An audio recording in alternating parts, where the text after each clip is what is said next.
بسم اللہ الرحمن الرحیم۔ السلام علیکم اسٹوڈنٹ، آج ہم 10th بیالوجی کا چیپٹر نمبر باب نمبر 10 جو ہیں وہ سٹارٹ کریں گے اور اس کا پہلا لیکچر شروع کریں گے، اور ہم دیکھیں گے کہ چیپٹر کا جو نام ہے وہ ہے گیسوں کا تبادلہ، کہ جو جاندار ہوتے ہیں جانداروں میں گیسوں کا تبادلہ جو ہے وہ کیسے ہوتا ہے، اور پودے اور جانوروں میں گیسوں کے تبادلے کا جو میکانزم ہے، طریقہ کار ہے، وہ بھی اس پورے چیپٹر میں ڈسکس کریں گے۔ تو آج پہلے لیکچر کو ڈسکس کرتے ہیں۔ تو گیسوں کا تبادلہ کیا ہوتا ہے؟ دیکھیے اسٹوڈنٹ، گیسوں کا تبادلہ لفظ ہی اس کا مطلب ہے کہ لین دین، دینا اور لینا۔ جب ہم اپنے ماحول سے آکسیجن لیتے ہیں اور اپنے ہی ماحول میں ہم کاربن ڈائی آکسائڈ کو چھوڑ دیتے ہیں، اس عمل کو ہم کیا کہتے ہیں؟ گیسوں کا تبادلہ کہتے ہیں۔ جیسا کہ میں نے آپ کو 9th کے چیپٹر نمبر 7 میں بتایا تھا کہ ریسپیریشن جو ہوتی ہے وہ دو طرح کی ہوتی ہے۔ ایک ریسپیریشن جو ہوتی ہے وہ جاندار کے لیول پر ہوتی ہے، یعنی پورے جاندار کی، اور ایک ہوتی ہے سیل لیول پہ۔ تو جو جاندار کے لیول پہ ہوتی تھی ہم اسے آرگینزم لیول پر ریسپیریشن کہتے تھے، اس میں ہم گیسوں کا تبادلہ کرتے تھے۔ اور ایک سیلولر لیول پہ ہوتی تھی جس میں ہم آکسیڈیشن ریڈکشن ریئیکشنز کرتے تھے، جس کو ہم سیلولر ریسپیریشن کہتے تھے۔ تو یہ جو گیسوں کا تبادلہ ہے یہ آرگینزم لیول پہ گیسوں کا تبادلہ ہے۔ اس میں ایک پورا جاندار جو ہے وہ اپنے ماحول سے ہوا یعنی گیسوں کا تبادلہ کرتا ہے، آکسیجن لیتا ہے اور کاربن ڈائی آکسائڈ خارج کرتا ہے۔ اس طریقے سے پودوں میں بھی ایسا ہوتا ہے، پودے جو ہیں وہ فوٹوسنتھیسس کرنے کے لیے کاربن ڈائی آکسائڈ استعمال کرتے ہیں، آکسیجن کو خارج کرتے ہیں۔ تو ایک طریقے سے ماحول کے ساتھ وہ گیسوں کا تبادلہ کر رہے ہوتے ہیں۔ اب یہ جو گیسوں کا تبادلہ ہے، اگر ہم ایک مطلب ہم انسان کی بات کریں یا اینیملز کی بات کریں، جب وہ گیسوں کا تبادلہ کر رہے ہوتے ہیں، گیسوں کے تبادلہ کرنے کے عمل کو ہم دراصل کیا کہتے ہیں؟ تنفس کہتے ہیں۔ تنفس کو ہم دوسرے الفاظ میں کہتے ہیں سانس لینا۔ یہ میں نے سانس لی، اور جب میں سانس لیتا ہوں تو ہوا اندر بھی لیتا ہوں، پھر سانس جب چھوڑتا ہوں تو ہوا باہر بھی نکلتی ہے میرے۔ تو یہ میں اپنے ماحول کے ساتھ گیسوں کا کیا کر رہا ہوتا ہوں؟ تبادلہ کر رہا ہوتا ہوں۔ تو اس عمل کو ہم تنفس بھی کہتے ہیں۔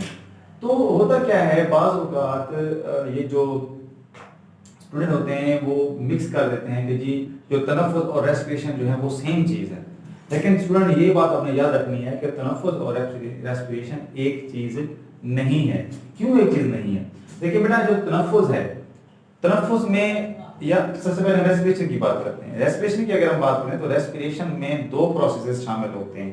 ایک تو یہ ہوتا ہے کہ اس کے اندر کیمیکل تعاملات شامل ہوتے ہیں اس ریسپیریشن میں، اور دوسرا مکینیکل بھی شامل ہوتے ہیں، یعنی کیمیکل اور مکینیکل تعاملات اس میں شامل ہوتے ہیں۔ لیکن تنفس میں صرف اور صرف مکینیکل پروسیسز شروع ہوتے ہیں۔ مکینیکل کہتے ہیں کہ جسمانی افعال اس میں شامل ہوتے ہیں۔ دیکھیں، جب میں سانس لیتا ہوں تو میرے جو سانس کی نالی ہے وہ اس میں شامل ہوتی ہے، میرے پھیپھڑے اس میں شامل ہوتے ہیں، میرے مطلب میں منہ سے سانس لیتا ہوں، میں ناک سے سانس لیتا ہوں، تو اس میں کوئی کیمیکل ریئیکشن نہیں ہو رہا، صرف اور صرف ہمارے جسمانی اعضاء جو ہیں وہ کام کر رہے ہیں، جسمانی فعل اس میں شامل ہے۔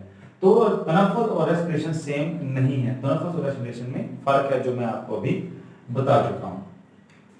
تو امید ہے آپ کو یہ جو ریسپیریشن کا جو ایک انٹروڈکشن ہے وہ کلیئر ہو گیا ہوگا کہ گیسوں کے تبادلے کا آپ کو کنسیپٹ کلیئر ہو گیا ہوگا کہ گیسوں کے تبادلے کا مقصد یہ ہے کہ ماحول کے ساتھ جب ہم گیسوں کا تبادلہ کرتے ہیں، آکسیجن لیتے ہیں، کاربن ڈائی آکسائڈ چھوڑتے ہیں، تو دراصل یہ کیا ہوتا ہے؟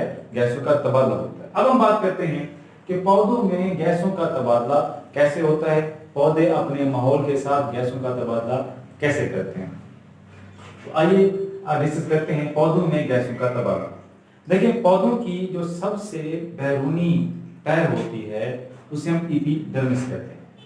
اب جب پودوں نے فوٹوسنتھیسس کرنی ہو، جب پودوں نے ریسپیریشن کرنی ہو، تو یہ سب کرنے کے لیے پودوں کو ماحول سے کاربن ڈائی آکسائڈ چاہیے ہوتی ہے جب وہ ریسپیریشن کر رہے ہوتے ہیں، اور جب وہ فوٹوسنتھیسس کر رہے ہوتے ہیں پودے، تو انہیں ماحول سے کاربن ڈائی آکسائڈ چاہیے ہوتی ہے، اور پھر فوٹوسنتھیسس کے نتیجے میں جو آکسیجن بنتی ہے تو انہوں نے اس کو ماحول میں چھوڑنا بھی ہوتا ہے۔ اس طریقے سے جب وہ ریسپیریشن کر رہے ہوتے ہیں تب پودوں کو ریسپیریشن کرنے کے لیے آکسیجن چاہیے ہوتی ہے، اور کاربن ڈائی آکسائڈ کو وہ خارج کر رہے ہوتے ہیں۔ ان دونوں کے یہ الٹ پروسیس ہے۔